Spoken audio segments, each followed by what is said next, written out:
গেল বছরের ৫ আগস্টে গণঅভ্যুত্থানে শেখ হাসিনা সরকারের পতনের পর অপসারণ হন ঢাকা দক্ষিণের মেয়র শেখ তাপস। এর মধ্যে ইশরাকের করা মামলার রায় আসে চলতি বছরের ২৭ মার্চ। এ রায়ে ইশরাককে মেয়র ঘোষণা করলে গ্যাজেট দেয় নির্বাচন কমিশন।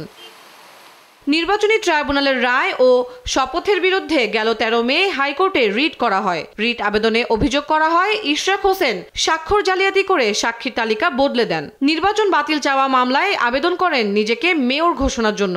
অবৈধ নির্বাচনকে বৈধতা দিয়ে মেয়র হতে চান ইশরাক। এই রিটের উপর শুনানি করে ২২ মে খারিজ করে দেন হাইকোর্ট। পরে আপিল করেন রিটকারী। বৃহস্পতিবার প্রধান বিচারপতি সৈয়দ রেফাত আহমেদের নেতৃত্বে ৭ বিচারপতির আপিল বেঞ্চে শুনানি হয়। শুনানিতে নির্বাচন কমিশনের ভূমিকা নিয়ে উষ্মা প্রকাশ করেন আপিল বিভাগ।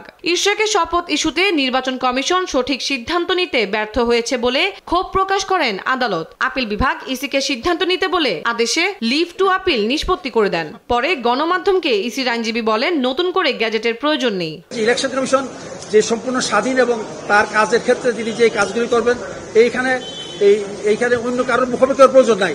এইটাকে বরঞ্চ আপিল বিভাগ তাদের এই যে ইলেকশন কমিশনের সম্পর্কে কাজে উষ্মা প্রকাশ করলো, এর দ্বারা ইলেকশন কমিশনের ক্ষমতা রাখে ওনারা যে সাংবিধানিক ক্ষমতা রাখে ওনারা সমর্থন করেছেন। ইশরাকের আইনজীবী জানান সর্বোচ্চ আদালতের এই আদেশের পর শপথ না পড়ালে তা হবে আদালত অবমাননা। নির্বাচন কমিশন সার্বিক বিবেচনা করে তারা গ্যাজেট প্রকাশ করেছে। আইন অনুযায়ী গ্যাজেট প্রকাশ ৩০ দিনের ভিতরে শপথ দিতে সরকার বাধ্য। যদি শপথ না দেয় সরকারের পক্ষ থেকে তারা আইন মানে না, আইনের ব্যত্যয় ঘটাইছে, এটা জনসমক্ষে চলে আসবে, ডেফিনেটলি আদালত অবমাননা হবে। যে কোর্টে আসছে এটা পারে।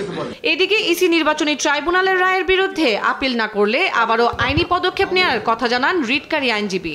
ইলেকশন কমিশন যথাশীঘ্র এটার বিরুদ্ধে আপিল দায়ের করবে, আর যদি ওনারা আপিল দায়ের করতে ব্যর্থ হয় তাহলে আমরা আবার আইনগত ব্যবস্থা নিব ইনশাল্লাহ। ৫ আগস্টের পর দেশের সব সিটির মেয়রদের অপসারণের পর ২ সিটিতে প্রশাসক নিয়োগ দেয় সরকার।